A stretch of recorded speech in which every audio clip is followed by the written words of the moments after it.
జై శ్రీరామ్ అందరికీ, సాంశరణం సామ్లు అందరికీ. నేను నల్లమల్లారెడ్డి కాలేజీలో ఇంజనీరింగ్ ఫస్ట్ ఇయర్ చేస్తున్నా. అయ్యప్ప మాల దీక్ష వేసుకొని కాలేజ్కి వస్తే నల్ల బట్టలు వేసుకొని కాలేజీకి రావద్దని అన్నారు. మిడ్ ఎగ్జామ్ అప్పుడు వేసుకొని వచ్చిన, కాలేజ్ డ్రెస్ వేసుకొని వస్తేనే కాలేజీకి రావాలని అని అన్నారు సార్ వాళ్ళు. మన ఇష్టం లేకున్నా కానీ కాలేజ్ డ్రెస్ వేయించారు.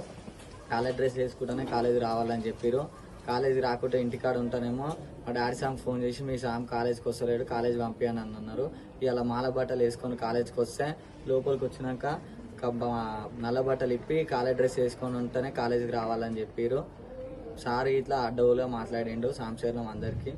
సారు నిన్ను ఎవరు రమ్మన్నాడు కాలేజ్కి, నువ్వు ఎందుకు వచ్చినావు, ఇంటికాడనే ఉండాలి, 40 మాల వేసుకొని నువ్వు ఎందుకు వచ్చినావు అని అన్నారు.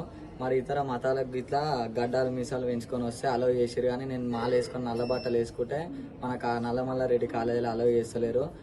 బలవంతంగా నాకు కాలేజ్ డ్రెస్ లేకున్నా అని కాలేజ్ డ్రెస్సులు స్టాఫ్ రూమ్లో పోయి కాలేజ్ డ్రెస్ ఇప్పించి నాకు కాలేజ్ డ్రెస్ వేయించారు.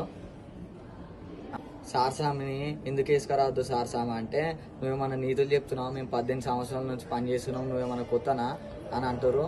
హిందూ మతాలు అయ్యప్ప మాల వేసుకొని కాలేజ్కి వస్తేనే కాలేజ్ డ్రెస్ అలో ఉంటేనే రావాలని చెప్పారు, మాల బట్టలు వేసుకుంటే అలో లేదని చెప్పారు.